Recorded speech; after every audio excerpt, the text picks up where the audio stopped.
On deck, Dayton Pitzer. Willie redshirt, Willie not. He still has a couple of open dates.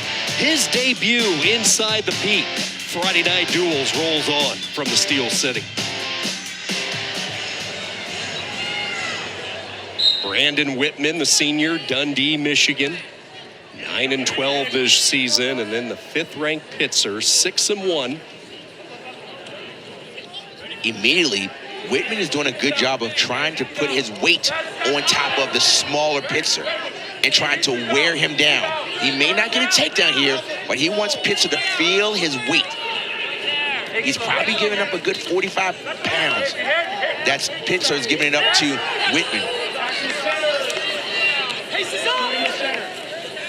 Whitman, the senior, Dundee, Michigan, 9-12 this year. This is his 3rd season at heavyweight. He bumped up from 197 a few years ago and just hasn't quite had the success that he had earlier in his career at the lighter weight. It's different wrestling heavyweight. I like this strategy that Whitman is imposing. He's saying that I am going to go to what's called a front headlock or short offense, and I want him to carry my weight. I want Pitzer, the smaller heavyweight, to feel the weight on his shoulders to try and wear him down. One of the ankle bracelets coming off of the big Tar Heel heavyweight, Brandon Whitman.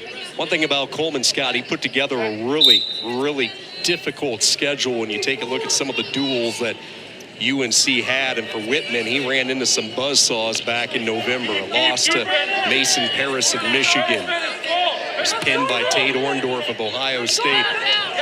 This is his 2nd ACC duel. He pushed Jonah Niesenbaum, the talented heavyweight of Duke, to sudden victory.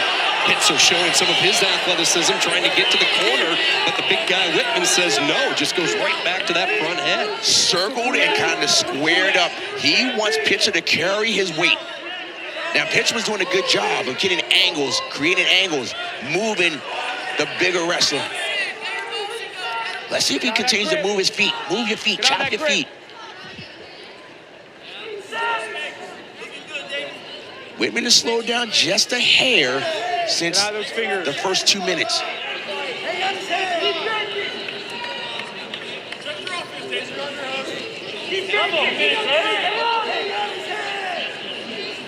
So you start to wonder, you know, Pitzer said, I felt the weight of Whitman. Therefore, he's not firing off like we've seen him fire off in the past. But here's the thing. There's getting to have more film on Pitzer. So when there's more film on someone, they can create a better strategy, a better attack. Ooh, nice elbow pass. Didn't do anything, but it just moved Whitman. Good elbow pass. Controlled the elbow, brought the elbow to the mat. Keith Gavin told us Pitzer actually does better against the larger heavyweights. Whitman would fall into that category. Dayton Pitzer with a huge win earlier this year over Colton Schultz of Arizona State. That kind of raised a lot of people's eyebrows across the country, his strong Midlands performance. One thing Whitman has to watch out, he doesn't want to reach now. When you reach against someone that has more length, you can open yourself up for shots. No score after 3 minutes. Pitzer and Whitman here at heavyweight. You take a look at what he accomplished at the Midlands. Houghton of NC State, Wolfgram of West Virginia, the huge 4-0 win against Schultz, and then the late fall over Hilger of Wisconsin, eventually losing to an athletic heavyweight when you factor in Davison of Northwestern. Similar size. Pitzer will try to get out from underneath. Look for that switch. Close to pulling it off if he can free up his left leg here.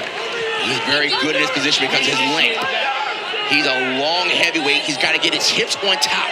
Now Whitman is doing a good job of holding the ankle, but still getting riding time. So riding time is going in the favor of Whitman right now. Whitman now gave up reversal, and now Pitzer, who's very good on top, we'll see if he can turn the larger heavyweight in UNC.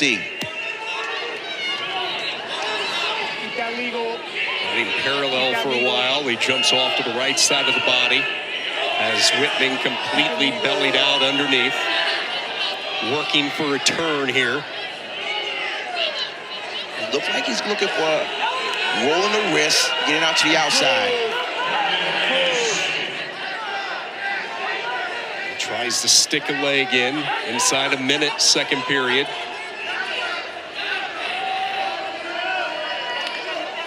Let's improve. You hear the official saying, let's improve. That's saying somebody's got to do something or someone's going to get hit for stalling. Whenever you hear the official say, let's improve, he's giving someone a warning. And immediately he gives a stall against UNC. He just believes that there's not enough wrestling being done by the bottom wrestler. So fans, when you hear the official say, someone improve, that means that they're thinking about calling someone for stalling.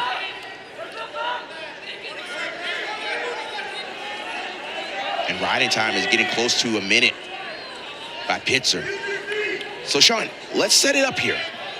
Is Whitman going to go underneath Pitzer? Because he hasn't shown much ability to get out of bottom, and he's shown a little more opportunity to score from a neutral position. Let's see what UNC says. Whitman will look over to his corner. We will find out what Coleman Scott decides, and he says, let's start on the feet. Let's not go right back down underneath the hammer Pitzer. I like that decision. I agree. I agree. Now, here's the thing. Whitman is a little more tired. You don't want to reach. When you're tired, oftentimes you reach. And if he reaches too much, oh, good drop down, good drop down. Good drop down. Now he's got to try to work. Whitman is holding on. It's holding on. He's got the heel.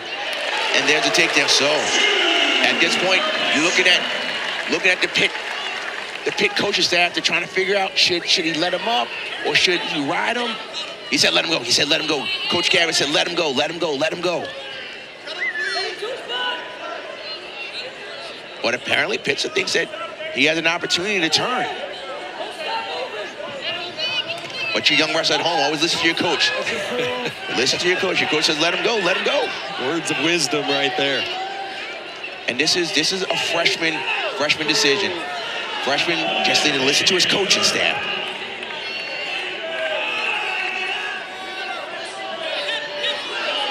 Well, the million-dollar question over the next couple of weeks that the Pitt coaches will have is, do you pull the red shirt label off Dayton Pitzer this year, or do you put the tag back on after the next couple of weekends? Second stall call on Pittman underneath, so Pitzer goes up 5-0. Pitzer's now committed to a turn. He's not going to let him go, so with riding time is essentially 6-0. If he gets a turn here, that would make a major decision, being 8 points. But it doesn't look like he's even had any possibility of turning him. Going back to the red shirt dilemma, it's a good one for Keith Gavin, but Pitzer with a couple of weekends still available. Now, tonight and tomorrow count as one, so you'll see him tomorrow night when Iowa State comes to town, and then he'll have one more weekend next Friday night. Gavin and his coaches certainly with the decision. A talented heavyweight, Dayton Pitzer. He's an immediate threat to become an All-American.